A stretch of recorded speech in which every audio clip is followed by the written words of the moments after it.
dekat rumah kami itu ada sekolah SD gotong royong. SD gotong royong. Dan Umi termasuk yang di blacklist akan dibunuh oleh mereka. Waktu kamu lagi bahas tentang PKI, lagi rame-rame banget dulu tuh. Jadi setiap saya dengar nama Alfian, saya kagum nih anak ini. Apa namanya, antusias sekali padahal umurnya baru berapa ya, tapi kok masalah PKI sejak umur 20-an. Oh iya, PKI-nya kayaknya udah mateng banget, malah saya banyak nggak tahu, banyakan dia taunya. Jadi saya sangat menggilai lah, senang gitu. Saya bilang kalau anak yang kayak begini banyak nih, bagus banget nih, negara ini bisa maju nih. Jadi saya udah lama sekali, saya lupa cuman tapi setiap ada nama Alfian di mana-mana tuh saya selalu ikutin. Kalau saya nggak hadir ya saya lihat itunya di korannya, di tulisannya di mana-mana saya baca dan saya dengar dari orang-orang. Semua orang juga pada muji-muji. Saya tambahin itu sih dia nggak cukup dipuji, orang yang dari dulu dia main-mainannya begitu ngurusin PKI dan dia benci banget sama PKI. Tapi kan saya dapat hadiah Bu, 4 tahun penjara. Hadiah karena benci PKI. Iya, baik Bu Nurdiati, ini sebagai sebuah cerita sedikit masuk ke arena ruang tamu, ruang keluarga. Ibu bisa cerita nggak, kan Bapak kalau nggak salah 2 tahun, 3 tahun? Setahun yang lalu ya? Iya. Nah, katakanlah tentang anak, tentang cucu, tentang apa, Bu ceritain sedikit deh apa yang mungkin Ibu, kalau di rumah tuh yang nyenengin Ibu apa, dulu waktu masih ada Bapak, suasana-suasana apa yang bikin Ibu asik gitu di rumah, kan kalau di luar Ibu sibuk banget. Nah, di rumah tuh suasana apa yang membuat Ibu sangat seru lah, sangat asik gitu? Ya, Bapak itu orang yang sangat gimana ya? Dari awal saya menikah itu saya udah bilang duluan, Pak, aku sebelum menikah dengan kamu sama Umi itu aku udah keliling Indonesia. Aku udah pulang malam, tapi Umi tahu aku kerjaan aku selalu berkecimpung di Islam. Ibu sudah Depsos tuh saat itu ya? Udah. Oh. Jadi jangan larang aku, saya bilang nanti aku akan sadar dengan sendirinya. Nah sadarnya waktu ini Alfian, saya punya anak nomor 1 itu panas, sakit panas, dijemput sama Nana PI, mau ngisi materi di mana tuh di yang PKP, iya. Di PKP, situlah datang kesadaran, Dek, ibunya anak saya tinggal cuma saya 1, kalau dia lagi sakit, kalau kakak PI banyak. Jadi saya nggak bisa datang sekarang, kamu cari KKPI yang lain. Itu saya baru berani bisa ngomong kayak begitu. Saya betul-betul bingung, anak sakit kan mau ditinggal nggak mungkin. Iya. Lagi panas, itu saya dekap, saya di situ baru kesadaran saya muncul dan Bapak terus jadi seneng gitu karena saya lebih mengutamakan rumah. Jadi kalau rapat Depsos itu saya disebut di Depsos itu wanita panggilan. Jadi menjadi MC. Rakernas atau apa tuh menteri maunya saya. Jadi di puncak pun saya datang hanya untuk pembukaan. Malam-malam saya pulang jam 12. Pulang ke rumah, biarpun naik taksi dulu belum ada Grab, belum ada apa, naik taksi dengan sangat ketakutan. Pokoknya pegangnya gunting kuku aja sama sepatu kenceng tuh. Kalau dapat begini sama begini gitu aja udah. Jadi terbiasa, yang penting sepulang-pulangnya saya tetap harus ketemu keluarga. Nah, waktu pendidikan juga gitu, subuh harus sudah ada di sana. Nggak boleh ada yang pulang ke rumah, saya diam-diam pulang, nanti subuh udah pakai sepatu olahraga, udah main, pura-puranya nggak kemana-mana gitu. Jadi mengutamakan rumah tangga di atas apapun di luar. Berarti Ibu di saat-saat seperti yang Ibu katakan tadi, sampailah kepada almar'atus sholihat. Ibu, seorang nenek, seorang istri yang sholehat semua. Ada satu lagi ini Alfian, saya kerja 23 tahun, dapat panggilan untuk jadi direktur. Mau diangkat jadi eselon 2. Saya kan ngajar ngaji juga tuh karyawati. Semuanya udah pelukin, udah digirang. Tahu-taunya saya bawa pulang berita gembira, Bapak bilang, "Mah, aku juga dapat SK, harus pindah ke Kalimantan jadi kepala cabang." Ya udah Pak, aku ikut kamu. Aku bilang gitu. Anak kakak-kakak semua, Adinda, pikir lagi, kesempatan tidak akan pernah datang 2 kali. Udah Bang, udah mikir. Kenapa? Karena saya menganggap perempuan bukan pencari nafkah. Pencari nafkah suami. Kita kerja ini cuman untuk mengamalkan ilmu yang kita miliki. Subhanallah pemirsa, kita benar-benar dapat daging melulu dari tadi nih. Cuman perbincangan kita cukup panjang.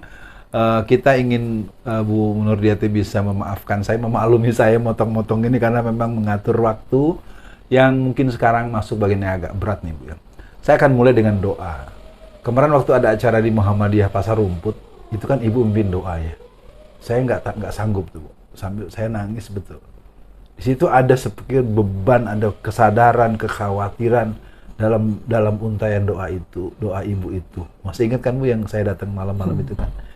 Nah, saya mungkin ingin ibu menyampaikan pada masyarakat luas, kepada saya tentunya sebagai adik, sebagai anak, kenapa sih? Ada apa sih dengan Indonesia kita, Bu? Apa yang ibu khawatirkan dengan Indonesia ini, dengan umat Islam ini? Gimana, Bu? Ya, yang mungkin sama dengan apa yang dikhawatirkan oleh Alfian, yaitu masa depan anak-anak, cucu-cucu. Kalau anak-anak mungkin sudah aman lah ya, kuat agamanya. Tapi dengan adanya komunis yang sekarang kembali besar, dan di pemerintahan kita sendiri juga banyak terkontaminasi dengan komunis, itu yang saya khawatirkan. Yang saya ingin ya Allah pemerintah ini segera diganti dengan pemerintah yang pro pada Islam. Kan coba bayangkan Habib Rizik aja kesalahannya apa? Cuma mengucapkan saya sehat, alhamdulillah, masa dipenjara sampai 4 tahun. Kemudian kemarin yang ustadz-ustadz ditangkap. Saya pernah ngomong sama Tito waktu dia jadi Kapolri. Pak Tito ini ahli teroris ya Pak ya, saya bilang. Bapak tembak teroris dan mati. Ternyata diperiksa oleh Muhammadiyah Suyitno di Jawa Tengah, bukan teroris Pak, cuman guru ngaji. Terus gimana Pak pertanggungjawaban Bapak? Nah itu kan sekarang berulang terus. Mati tidak pernah diperiksa, nggak pernah diadili, nggak pernah diapa-apain. Ibu sempat bicara langsung dengan beliau? Iya. Apa reaksi beliau? Nggak dijawab. Saya kenceng ngomong. Selalu kalau ada acara begitu kan Habib minta saya harus ikut masuk. Itu saya sempatkan untuk bicara dengan Tito begitu. Tapi nggak dijawab. Dicari. Iya, dulu ada Siono, belakangan baru Dr. Sunardi. Iya. Di peristiwanya agak mirip. Kalau demikian Bu, bagaimana kira-kira amanat Ibu buat saya untuk melakukan tindakan reproduksi kader, reproduksi SDM, atau supaya bukan hanya pada muatan kita khawatir. Kita emang banyak khawatir. Narkoba kita khawatir, dan banyak hal lah ya. Soal urusan regenerasi, apalagi baru disahkan undang-undang RUU PKS jadi undang-undang yang isinya sangat membahayakan sebetulnya kalau dilihat dari segi substansi dan filosofinya. Banyak hal, termasuk undang-undang yang mungkin membuat kita tidak berdaya dalam mengelola alam kita, undang-undang yang berhubungan dengan pesantren, itu pun banyak beban tersendiri, jadi penuh. Mungkin kalau dibuat, boleh dibilang undang-undang yang dihasilkan hampir bisa dipastikan ada pasal dan ayat yang menembak atau menyasar umat Islam. Nah, kira-kira apa tugas generasi muda secara umum, atau angkatan muda Islam, angkatan muda nasional yang berjiwa ketuhanan yang Maha Esa? Karena keadaan memang tidak baik-baik saja, Bu. Saya pikir pemikiran saya waktu saya pindah dari IAIN ke IKIP, lalu di IKIP timbul ide kita harus jadi ketua, kita harus jadi pemimpin, rebut kedudukan di legislatif, rebut kedudukan di eksekutif. Itu yang harus. Dan model-model Ananda Alfian ini mestinya jadilah. Kalau di eksekutif, di legislatif kita banyak, kita bisa gagalkan itu PKS. Artinya orang-orang yang memang punya komitmen terhadap aturan yang benar. Kan Rocky Gerung aja seorang agama Kristen, dia mempelajari tentang filosofi negara. Ternyata negara yang berdasarkan Islam lah yang paling benar, dia bilang. Sampai dia mau bikin negara Islam. Nah jadi memang anak-anak muda-muda Islam yang model Alfian, siapa Bahtiar Nasir nih, yang anak-anak bagus-bagus ini, jangan cuma jadi penceramah, jadi anggota DPR, jadi ketua DPR, jadi ketua MPR. Kalian harus masuk, harus rebut. Ya, pemirsa sekalian, kita ingin banyak tahu, dan saya pikir Bu Nurdiati ada yang terpotong tadi, Bu. Silakan Bu, peran tadi. Apa itu? Setelah eksekutif, legislatif, iya. Apa lagi, Bu? Ya pokoknya kita harus merebut kekuasaan, judulnya itu. Kalau kekuasaan dipegang oleh kita, umat Islam yang memang punya jiwa Islam, kita akan berlaku jujur. Tidak akan pernah curang. Orang Kristen kita ayomi. Sehingga bayangkan Rocky Gerung itu kan orang Katolik, orang Kristen. Kok dia bisa ngomong kayak gitu? Berarti ini kesempatan emas untuk anak-anakku, pemuda-pemuda, perempuan-perempuan yang punya komitmen istiqomah tinggi. Rebutlah, kalian jadilah, masuklah partai, masuklah dan lihat partai yang kira-kira akan memperjuangkan Islam. Jangan partai yang akan menghancurkan Islam. Itu harus dari sekarang kita harus sampaikan pada masyarakat tentang bahayanya partai yang selama ini memusuhi Islam. Itu harus kita hindari. Dan kita dari kemarin saya keliling tempat orang-orang miskin itu saya sampaikan, ini salah ibu-ibu sendiri dulu kenapa milih, cuma dapat duit 50.000 saya bilang. Nah jadi itu Ananda, jadi saya himbauan saya hanya pada kalian anak-anak yang pandai-pandai, yang cerdas, punya istiqomah, punya giroh terhadap Islam yang tinggi, masuklah jadi partai-partai Islam dan jadilah anggota legislatif dan jadilah anggota eksekutif. Dengan kalian punya kekuasaan bisa mengatur negara ini sesuai dengan Islam. Kita tidak usah berteriak mau bikin negara Islam. Kalian aja rebut. Kita udah pegang semuanya, udah automatically. Iya. Saya rasa itu. Baik, ini anaknya Iqbal juga ini mesti calon anggota DPR. Calon wali kota Tangerang. Alhamdulillah. Disiapin. Masih senyum-senyum, mesti pakai gaya Umi nih, mau dipaksa gitu. Pemirsa sekalian, kita ingin rasanya sampai ngabuburit, sampai ingin buka puasa di sini, tapi kelihatannya saya Alfian Tanjung harus memberikan stressing, memberikan konklusi.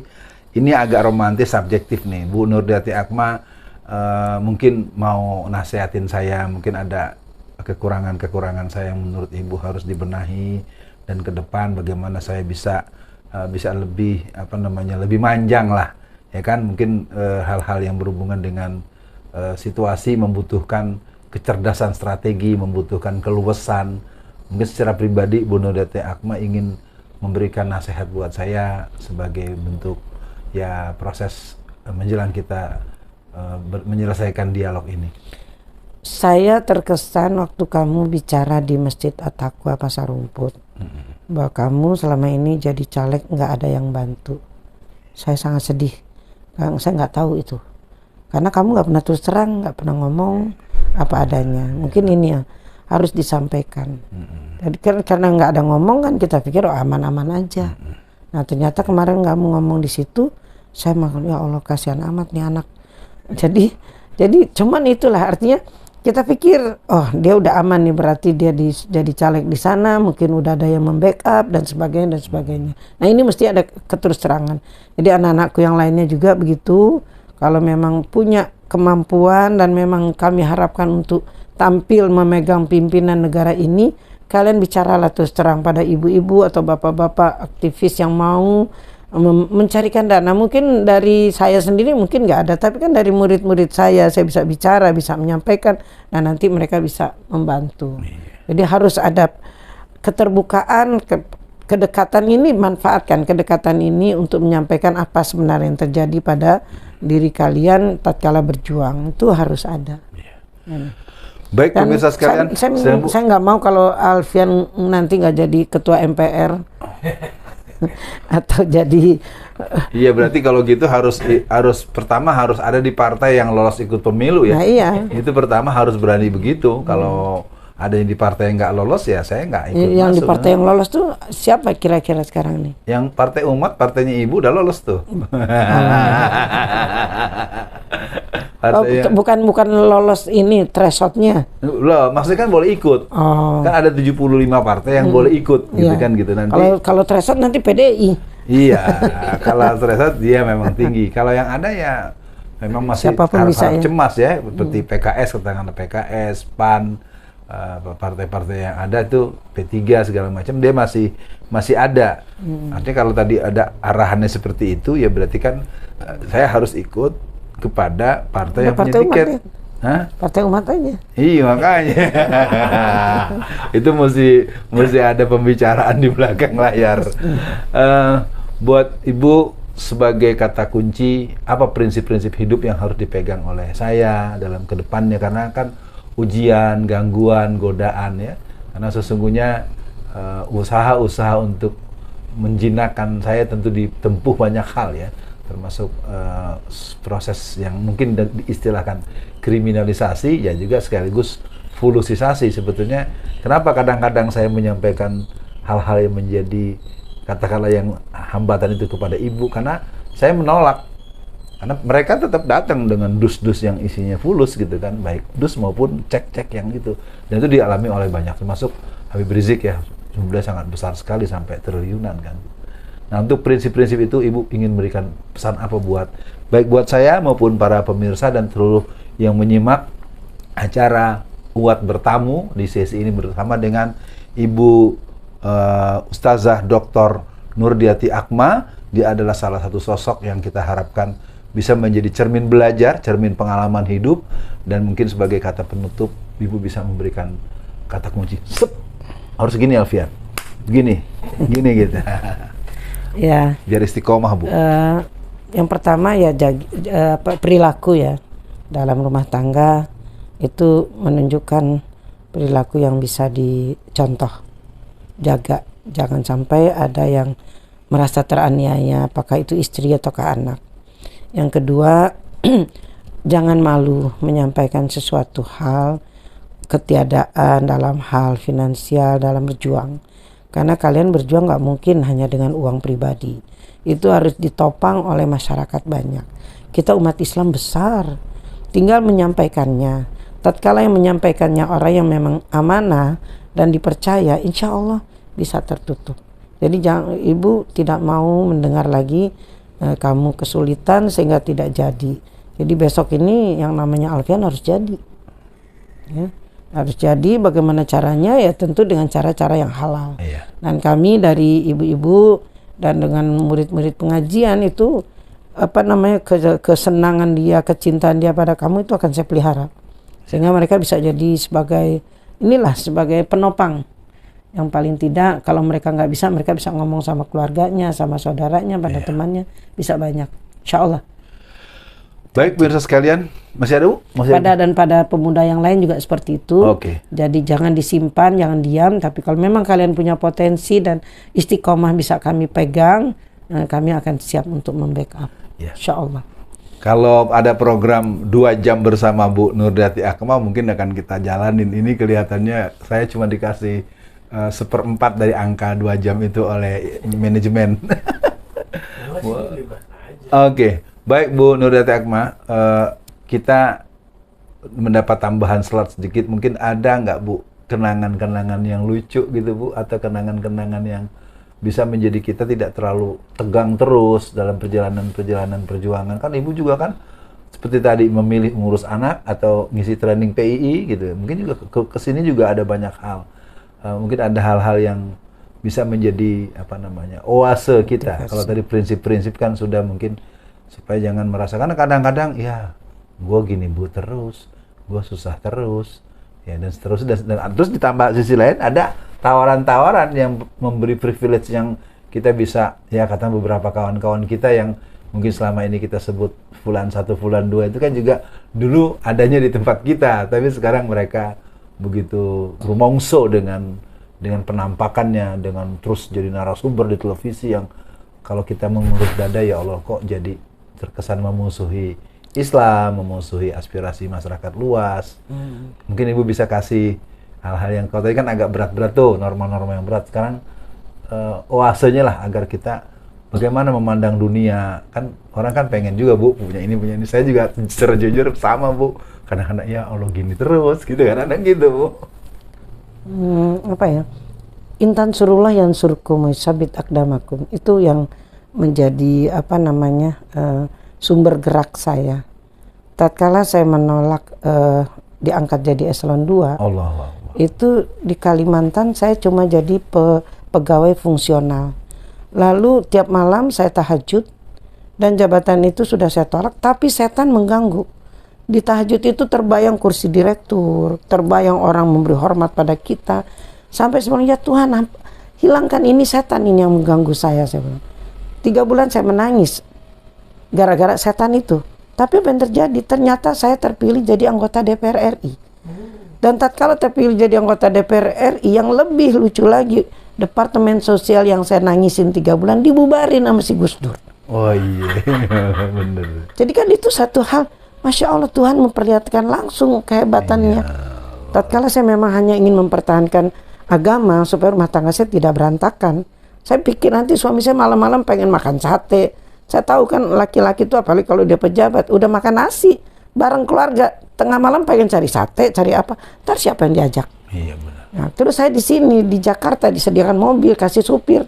Lah, Kata orang Jawa, weting tresno jalare soko kulino. Jadi bisa pacaran sama supir. Dan ini banyak kejadian.